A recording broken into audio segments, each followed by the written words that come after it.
The Shining Ones by Christian and Barbara Joy O'Brien. Chapter 2, Part 2. In Hebrew, the letter beta at the beginning of a word is frequently proclitic. That is, it appears to be an integral part of the word, but is really a form of modifying prefix. The actual word starts at the letter following the initial beta. And its power to modify, it can indicate pleasure in verbs of perception or seeing, and aleph resh is the root of the Hebrew word to see.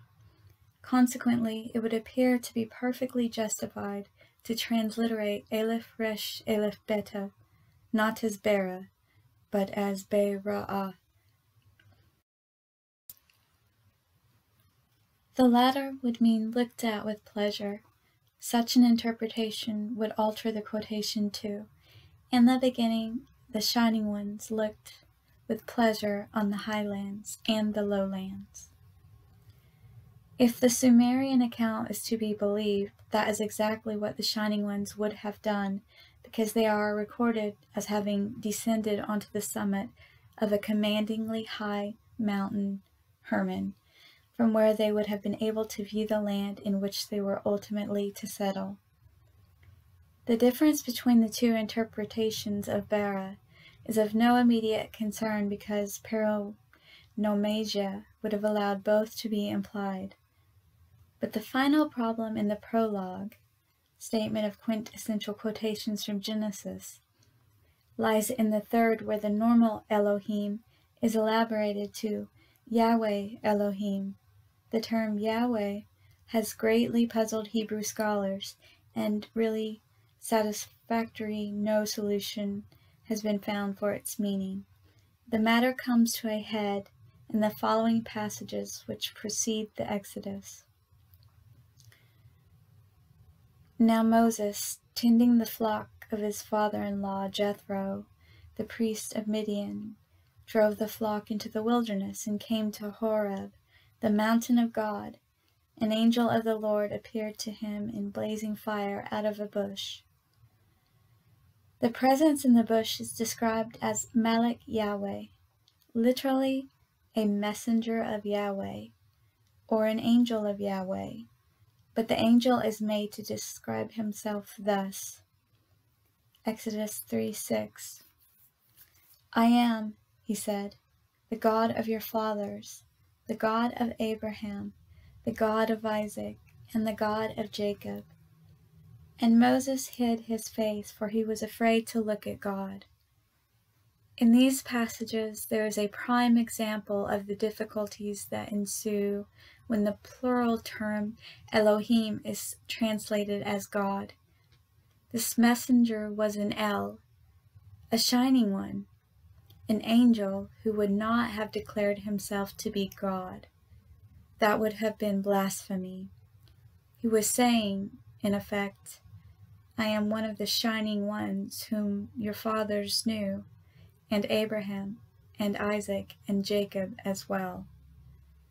The narrative continues with Moses being pressed to accept a mission to rescue the Israelites from the bondage of the Pharaoh in Egypt, which he was greatly reluctant to do. Exodus 3:13-14. Moses said to God, when I come to the Israelites and say to them, the God of your fathers has sent me to you, and they ask me, what is his name? What shall I say to them? And God said to Moses, Ayah, Asher, Ayah. He continued, thus shall you say to the Israelites, Ayah sent me to you. The meaning of the Hebrew phrase Ayah, Asher, Ayah is generally accepted to be uncertain and had been variously translated as I am that I am who I am, I will be what I will be. By itself, Ayah is thought to have meant I am or I will be, and further that in the third person, Ayah changes to Yahweh or He is, but this is scholarly speculation. One alternative which should be put forward is that the equivocal term Asher did not mean who or that, but was associated with the Sumerian Ash, meaning one, first, or perfect. Then the full phrase would have meant, I am the perfect one, or perhaps more likely, I am the first of the Elohim. This would be compatible with later claims of, I am Alpha and Omega, the first and the last.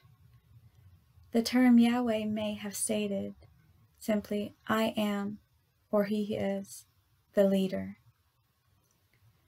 Under this interpretation, which is the one that seems best to fit the Sumerian and alternative Hebraic evidence, there would have been a group of beings on earth whose physical characteristics were such that men of two cultures, Semitic and Sumerian, referred to them as the Shining Ones.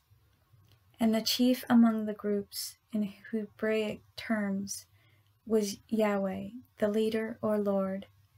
In Sumerian terms, in the 3rd millennium BC, the chief was Shamash, a name which implied the perfect light. In course of time, he became the Babylonian sun god, but originally he was Ugmesh, meaning sun wisdom. So I'll just walk around a bit on it. The emphasis with which it has been necessary to invest the term Elohim arises from the realization that to place God, an expression defining the supreme deity, in a cultivated plantation or garden, and to have him actually, if you supervising look a above man it there, in you his can see plowing, where the must in carvings the of lowest certain degree stone that were taken be out. You can see the remnants of and that. in the highest, pure blasphemy.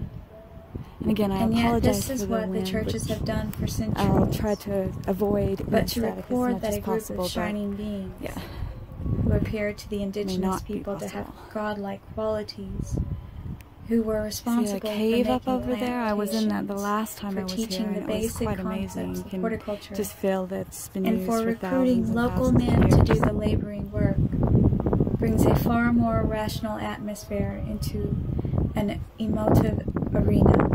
Once the reality of the presence of the Shining Ones has been established, the evidence for this reality in biblical terms is circumstantial, and there would be no justification bringing it into serious discussion if the interpretation rested solely on the Genesis text.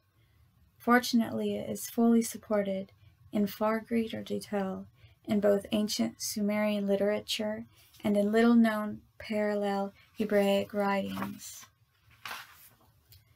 The Garden in Eden was an irrigated area of cultivation containing grain fields and orchards and trees to shade the crops from the hot sun.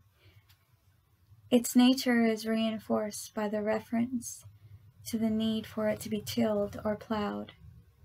It should be borne in mind that the garden was not of Eden, a phrase that has been euphemistically adopted, but in Eden, and located in the eastern part of Eden. It was possible, therefore, for a river to issue from Eden to water the garden, and reaching its boundary to divide into 4 branches for the purpose of irrigation. The allegorical allusion to names such as Pison, Gihon, Hiddekel, and Euphrates, and the countries through which each ran can safely be taken to be a later embellishment. It is not improbable that, for management purposes, the Shining Ones named the 4 branches of its irrigation system, and that the names were later used in other parts of the Middle East. Eden itself was that broad district of the Near East in which the garden was located. The Jerusalem Bible states that Eden is a geographical name, but the place cannot be identified. As far as the book of Genesis is concerned, that statement is true, but other sources are more specific, and later, a location will be suggested on alternative evidence, and a village in Lebanon that still bears the name of Aden will be pointed out.